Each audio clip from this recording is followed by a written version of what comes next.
চাচা আমরা দুজন দুজনকে খুব ভালোবাসি, আমাদেরকে ছেড়ে দাও চাচা।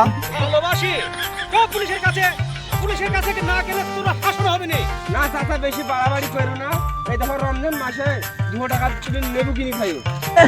বাপরে কি করে আবিজা, এই পথে যাও না, তোমরা এই পথে চলে যাও।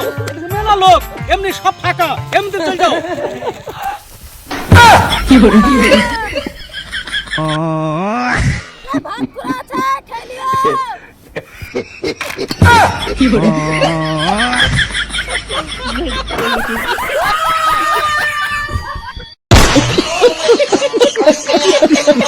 Oh,